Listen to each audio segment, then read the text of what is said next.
தமிழ் உள்ளங்கள் அனைவருக்கும் இணைய வணக்கம். இது உங்கள் தமிழ் ஸ்டோர் சேனல்.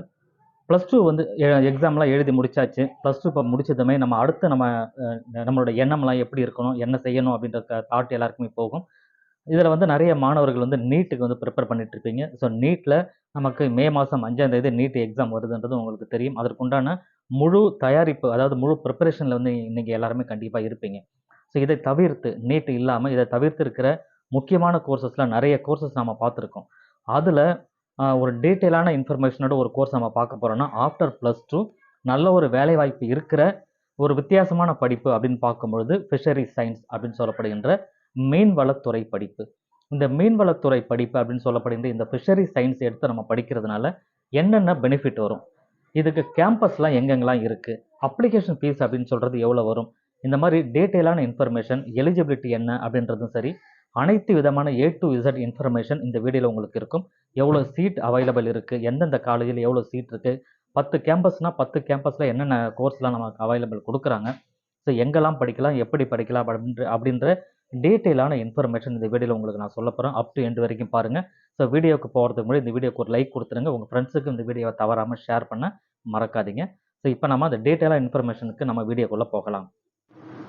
இந்த ஃபிஷரிஸ் சயின்ஸ் கோர்ஸ் அப்படின்னு சொல்லி பார்க்கும்பொழுது என்னென்ன கோர்ஸ்லாம் ஆஃபர் பண்ணுறாங்க அப்படின்னு பார்த்தீங்கன்னா, கிட்டத்தட்ட 9 வகையான கோர்ஸ் வந்து நமக்கு இதில் இருக்குது. ஸோ BFSC, அதாவது பேச்சுலர் ஆஃப் ஃபிஷரிஸ் சயின்ஸ் அப்படின்னு சொல்லப்படுகின்றது 120 சீட் இருக்குது. இது எந்தெந்த காலேஜில், ஒரு காலேஜில் வந்து பார்த்தீங்கன்னா மொத்தத்தில் 3 காலேஜில் தான் இந்த சீட் இருக்கும். அந்த 3 காலேஜிலும் ஒரு காலேஜிலுமே 40 சீட்டு தான் இருக்குது. அது எங்கெங்கே இருக்குன்றது பின்னாடி வர இதே வீடியோவில் நான் வந்து நடுவில் உங்களுக்கு சொல்கிறேன். ஸோ அடுத்து பிடெக் ஃபிஷரிஸ் என்ஜினியரிங் அப்படின்னு சொல்கிறதுல வந்து ஒரு 30 சீட் இருக்குது. ஸோ பிடெக் எனர்ஜி என்விரான்மெண்டல் என்ஜினியரிங்கில் வந்து ஒரு 20 சீட் இருக்குது. பிடெக் பயோடெக்னாலஜியில் 40. பிபிஏ கோர்ஸும் இதில் கொடுக்குறாங்க. ஃபிஷரிஸ் என்டர்பிரைசஸ் மேனேஜ்மெண்ட் அப்படின்னு சொல்லி அதில் ஒரு 20 சீட்டு. பிடெக் ஃபுட் டெக்னாலஜியில் ஒரு 40 சீட்டும், பிஓக்கில், அதாவது பிஓசி அப்படின்னு சொல்லப்படுகின்ற இண்டஸ்ட்ரியல் ஃபிஷ் ப்ராசஸிங் டெக்னாலஜியில் வந்து 25 சீட்டு. அதே போல் வந்து இண்டஸ்ட்ரியல் அக்வா கல்ச்சரில் ஒரு 30 சீட்டு, இண்டஸ்ட்ரியல் ஃபிஷ்ஷிங் டெக்னாலஜி அப்படின்னு சொல்கிறதுல ஒரு 20 சீட் இருக்குது. மொத்தத்தில் 9 கோர்ஸ் வந்து நமக்கு ஆஃபர் பண்ணுறாங்க. இந்த BFSC அப்படின்னு சொல்லப்படுகின்ற அந்த பேச்சுலர் ஆஃப் ஃபிஷரி சயின்ஸை பொறுத்த வரைக்கும் நீங்கள் வந்து இதுக்கு வந்து மேக்ஸ் இருக்கணும்னு அவசியம் கிடையாது. எலிஜிபிலிட்டி என்னன்றது இந்த வீடியோவில் எண்ட்லேயே நான் உங்களுக்கு சொல்ல தான் போகிறேன். பட் இருந்தாலும் ஒரு சின்ன ஒரு கிளான்ஸ் பார்த்தீங்கன்னா, பயாலஜி படித்த ஸ்டூடெண்ட், மேக்ஸ் இல்லாமல் பயாலஜி படிக்கிற ஸ்டூடெண்ட்டாக இருக்கிற பட்சத்தில் பிடெக் தவிர மீதி இருக்கிற கோர்சஸ் உங்களால் படிக்க முடியும். பிடெக் எடுத்து படிக்கிற மாணவர்கள் வந்து கண்டிப்பாக அந்த மேக்ஸ் வந்து அதுக்கு தேவைப்படும். ஸோ இந்த ஃபிஷரிஸ் என்ஜினியரிங் அப்படின்னா, இந்த ஃபிஷரிஸ் என்ஜினியரிங்கில் என்னென்னலாம் பண்ணுவாங்க அப்படின்னு பார்த்தீங்கன்னா, நீங்கள் நிறைய விஷயங்களை கற்றுக்க முடியும். ஒரு சின்ன வகையான போட் என்ஜினியரிங் வடிவில் அந்த போட்டை உற்பத்தி பண்ணுறதுலேருந்து, பெரிய ஷிப்பில் நம்ம ஒரு உதவியாளராக இருக்கிறதுலேருந்து, இந்த மாதிரி சின்ன சின்ன என்ஜினியரிங் சம்மந்தப்பட்ட எல்லாமே ஃபிஷரிஸில் என்னென்ன என்ஜினியரிங்லாம் தேவைப்படுது, என்ன லேட்டஸ்ட் டெக்னாலஜி தேவைப்படுதோ அது எல்லாமே வந்து நீங்கள் வடிவமைக்கிற மாதிரியான ஒரு கோர்சஸாக அது கண்டிப்பாக இருக்கும். ஸோ அதே போல் வந்து BVSc bachelor of fishery science அப்படின்னு ஜென்ரலாக நீங்கள் எடுத்து படிச்சிங்கன்னா, ஒரு ஃபிஷ்ஷு சம்மந்தப்பட்டது, ஃபிஷ்ஷுன்னு அந்த இடத்துல ஃபிஷ்ஷு மட்டும் இல்லை, கடல் வாழ் உயிரினங்கள் அப்படின்னு நம்ம எதை வேணால் எடுத்துக்கலாம். ஸோ எதுவுமே அதெல்லாம் பராமரிக்கிறது எப்படி, வளர்க்குறது எப்படி, எந்த வகையான ஃபிஷ்ஷஸ் இருக்குது, அதனோட ஐடென்டிஃபிகேஷனை கண்டுபிடிக்கிற விஷயங்கள்லேருந்து, எந்த மாதிரி ஃபுட்டு சப்ளிமெண்ட்ரி கொடுக்கறது, அதை பதப்படுத்துறது எப்படி, இந்த மாதிரி நிறைய விஷயங்கள் நமக்கு அதில் வந்து சொல்லிக் கொடுப்பாங்க. இந்த மாதிரி ஒரு கோர்ஸுக்குமே ஒரு வித்தியாசங்கள் கண்டிப்பாக இருக்கத்தான் செய்யுது. ஸோ டீட்டெயிலான இன்ஃபர்மேஷன் உங்களுக்கு நான் வந்து இந்த வீடியோவில் சொல்கிறேன். இது இல்லாமல் உங்கள் ப்ரௌசரில் நீங்கள் செக் பண்ணி பார்த்தீங்கன்னா, வெப்சைட்டில் செக் பண்ணி பார்த்தாலும் உங்களுக்கு டீட்டெயிலான இன்ஃபர்மேஷன் அதில் இருக்கும். சரிங்களா? இப்போ நான் சொன்ன இந்த 9 கோர்ஸில் அடுத்தது எந்தெந்த கேம்பஸ்லலாம் முதல்ல டோட்டலாக இருக்குது, மொத்தத்தில் 10 கேம்பஸில் நமக்கு நான் மேலே சொன்ன அந்த 9 கோர்ஸுமே 10 கேம்பஸ் வழியாக நமக்கு கொடுக்குறாங்க. Fisheries college of research institute தூத்துக்குடியில் இருக்குது. அதே போல் வந்து பொன்னேரி, திருவள்ளூர் டிஸ்ட்ரிக்ட் பொன்னேரியில் வந்து இருக்குது. தென் வந்து பார்த்தீங்கன்னா, தலைஞாயிறு, நாகப்பட்டினத்தில் இருக்கிற தலைஞாயிறில் வந்து ஒரு காலேஜ் இருக்குது. அது காலேஜ் ஆஃப் ஃபிஷரிஸ் என்ஜினியரிங்கை பொறுத்த வரைக்கும் வந்து நாகப்பட்டினத்தில் இருக்குது. அதே போல் வாணியஞ்சாவடி அப்படின்னு சொல்லப்படுகின்ற சென்னையில் வந்து இன்ஸ்டியூட் ஆஃப் ஃபிஷரிங் பயோடெக்னாலஜி கொடுக்குறாங்க. அதே போல் பிஸ்னஸ் ஸ்கூல் அப்படின்னு சொல்கிறது எம்பிஏ படிக்கிற அந்த பிபிஏ படிக்கிறது முட்டுக்காடு அப்படின்ற இடத்துல இருக்குது. அதே போல் college fish nutrition and food technology மாதவரத்தில் இருக்கிற காலேஜில் அதை கொடுக்குறாங்க. ஃபிஷரிஸ் டெக்னாலஜி அதுலேயும் வந்து பார்த்தீங்கன்னா மாதவரத்தில் அதே கோர்ஸ், இன்னொரு கோர்ஸ் அடிஷ்னலாக இருக்குது. முட்டுக்காட்டில் வந்து அக்வா கல்ச்சர் டெக்னாலஜியும் இருக்குது. அதே போல் ராமநாதபுரம் இதில் வந்து மண்டபம் அப்படின்ற இடத்துல ஃபிஷரிஸ் ட்ரைனிங் இன்ஸ்டியூட்டையும் அந்த இடத்துல கொடுத்துருக்காங்க. இது எல்லாமே நமக்கு ப்ராக்டிக்கல் ஓரியன்ட் கோர்சஸ் நிறையாவே இருக்குது. உங்களுக்கு இது வந்து பார்த்தீங்கன்னா எல்லாமே வந்து எந்த யூனிவர்சிட்டிக்கு நமக்கு வருதுன்னா, டாக்டர் ஜெயலலிதா ஃபிஷரிஸ் யூனிவர்சிட்டி, இது வந்து நாகப்பட்டினத்தில் இருக்குது. அந்த யூனிவர்சிட்டி கீழே வந்து 10 காலேஜஸ் வந்து செயல்பட்டு இருக்கு.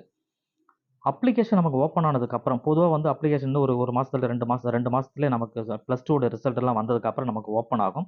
இந்த அப்ளிகேஷன் ஃபீஸ் அப்படின்னு பார்த்தீங்கன்னா எஸ்சி எஸ்டியில் பொறுத்த வரைக்கும் ரூ. 250. இது லாஸ்ட் இயர் வந்தது தான். பட் இப்போ மேபி வந்து ஒரு ரூ. 10 இன்க்ரீஸ் ஆகுமா எப்படின்றது தெரியல. மேபி இதே ஃபீஸும் இருக்கலாம். அதர் கேட்டகரியில் இருக்கிறவங்களுக்கு ரூ. 500 வந்து ஒரு கோர்ஸ், எந்த கோர்ஸ் நீங்கள் செலக்ட் பண்ணுறீங்களோ அந்த கோர்ஸ், நீங்கள் 2 கோர்ஸ் செலக்ட் பண்ணிங்கன்னா ரூ. 1000 பே பண்ண வேண்டியது வரும். அதே போல் அதர் டிகிரி கோர்சஸ்க்கெலாம் வந்து எஸ்சிஏ பொறுத்த வரைக்கும் 400, அதர் கேஸ்டில் இருக்கிறவங்க ரூ. 800 வந்து நமக்கு கொடுக்கும். சீட் அவைலபிலிட்டி அப்படின்றத நம்ம இப்போ பார்க்கலாம். சீட் நான் ஏற்கனவே சொன்னால் டோட்டலாக நமக்கு ஒரு 160 சீட்டுக்கு மேலே இருக்குது அப்படின்னு சொன்னால், ஒரு சில இடங்களில் 30 சீட்டு, ஒரு சில இடங்களில் 40 சீட்டுன்னு சொன்னால் அது எந்தெந்த இன்ஸ்டியூட்டில் நம்ம கொடுக்குறாங்க அப்படின்றத இந்த சீட்டு அவைலபிலிட்டியில் நம்ம பார்க்கலாம். பேச்சுலர் ஆஃப் ஃபிஷரி சயின்ஸ் இந்த கோர்ஸில் நமக்கு 3 கேம்பஸில் கொடுக்குறாங்க. தூத்துக்குடி, பொன்னேரி, அதே போல் நாகப்பட்டினம், தலைஞாயிறில் இருக்கிற நாகப்பட்டினத்தில் தலைஞாயிறு, எல்லா இடத்துலையுமே வந்து பார்த்தீங்கன்னா 40 சீட் இருக்குது. மொத்தத்தில் வந்து 120 சீட்டு இந்த பிவிஎஸ்சிக்கு உண்டு. அதே போல் பிடெக் ஃபிஷரிஸ் என்ஜினியரிங் இந்த கோர்ஸில் வந்து ஒரு 30 சீட் இருக்குது. இது வந்து அதே போல் ஃபிஷரிஸ் என்ஜினியரிங் நாகப்பட்டினம் இந்த கேம்பஸில் வந்து நமக்கு கொடுக்குறாங்க. பிடெக் பயோடெக்னாலஜியை பொறுத்த வரைக்கும் வாணியஞ்சாவடி சென்னையில் ஒரு 40 சீட் இருக்குது. பிடெக் ஃபுட் டெக்னாலஜியை பொறுத்த வரைக்கும் மாதவரம் மில் காலனி, மாதவரம் சென்னையில் வந்து ஒரு 40 சீட் இருக்குது. இது எல்லாமே 4 வருஷ கோர்ஸு. பிபிஏ கோர்ஸ் இது வந்து பார்த்தீங்கன்னா நமக்கு இது எங்கே, வாணியஞ்சாவடி சென்னை, இதில் வந்து நமக்கு இருக்குது 20 சீட்டு தான் இருக்குது. இதில் அதிகபட்ச சீட் அப்படின்னு சொல்கிறது பிவிஎஸ்சியில் இருக்குது. அதுக்கு அடுத்தபடியாக வந்து பிடெக் ஃபிஷரிஸ் என்ஜினியரிங்லும் அண்டு ஃபிஷரிஸ் என்ஜினியரிங்கில் அடுத்த கோர்ஸ் இருக்குது நமக்கு சீட் அதிகமாக அப்படின்னு சொல்லி பார்க்கும்போது. இந்த பிஓக் அப்படின்னு சொல்லப்படுகின்ற இந்த கோர்சஸ் எல்லாத்துக்குமே 3 இயர்ஸ் தான். இது 25 சீட்டு, 30 சீட்டு, 20 சீட்டு அவைலபிளாக கொடுக்குறாங்க. மாதவரத்தில் இருக்குது, முட்டுக்காடில் இருக்குது, அதே போல் மண்டபம் ராமநாதபுரத்தில் இந்த கோர்ஸை கொடுத்துட்ருக்காங்க. ஸோ இந்த அட்மிஷன் அப்படின்னு பார்க்கும்பொழுது, அட்மிஷனை பொறுத்த வரைக்கும் தமிழ்நாடு கவுன்சிலிங் மூலமாக நமக்கு அட்மிஷன் கிடைக்கும். அது வந்து பொதுவானது. அது இல்லாமல் ஐகார் எக்ஸாம், என்ட்ரன்ஸ் எக்ஸாம் வரும். இந்த ஐகார் எக்ஸாம் மூலமாகவும் நீங்கள் வந்து உள்ளே வரலாம். அதுக்குரிய நோட்டிஃபிகேஷன் வரும்போது அது நீங்கள் அப்ளை பண்ணி அது வழியாகவும் நீங்கள் உள்ளே வந்து வர முடியும். இதே போல் வந்து இந்த ஃபிஷரிஸ் இருக்காங்க இல்லையா, அவங்களுக்கு வந்து சில சலுகைகளும் உண்டு. அதற்கு தகுந்த மாதிரி அவங்களும் வந்து ஜாயின் பண்ணி படிக்கலாம். எலிஜிபிலிட்டி அப்படின்னு சொல்லி இப்போ பார்க்கலாம். நம்ம ஏற்கனவே சொன்ன மாதிரி அந்த bachelor of fisheries science eligibility வந்து பார்த்தீங்கன்னா அகாடமிக் ஸ்ட்ரீமை பொறுத்த வரைக்கும் பயாலஜி, பாட்னி, ஜுவாலஜி, ஸோ இது எது வேணால் இருக்கலாம். ஃபிசிக்ஸ், கெமிஸ்ட்ரி இப்படியும் இருக்கலாம். ஓசி கேட்டகரியாக இருக்கிற பட்சத்தில் 55% வந்து மதிப்பெண் எடுத்துருக்கணும் +2ல். அப்படி இருந்தீங்கன்னா நீங்கள் எலிஜிபிள் ஆவீங்க இந்த கோர்ஸுக்கு. பிசி, பிசிஎம் இவங்க 50% இருக்கணும். எம்பிசி, டிஎன்சி பொறுத்த வரைக்கும் 45% இருக்கலாம். எஸ்சி, எஸ்டி வந்து ஜஸ்ட் பாஸ் பண்ணியிருந்த போதும் நீங்கள் வந்து எலிஜிபிள். அதே போல் வொகேஷ்னல் ஸ்ட்ரீமில் இருக்கிற மாணவர்கள் வந்து பார்த்தீங்கன்னா பயாலஜி முடிச்சிருக்கலாம்.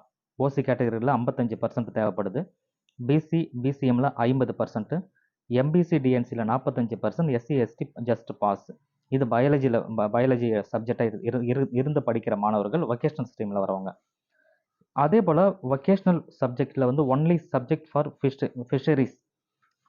ஃபிஷரிஸ் அல்லது அக்ரிகல்ச்சர் ப்ராக்டிஸ் இவங்களை பொறுத்த வரைக்கும் 55%, 50% இருக்கணும். ஸோ ஏற்கனவே சொன்ன அதே விஷயங்கள் தான் இங்கேயும் இருக்குது.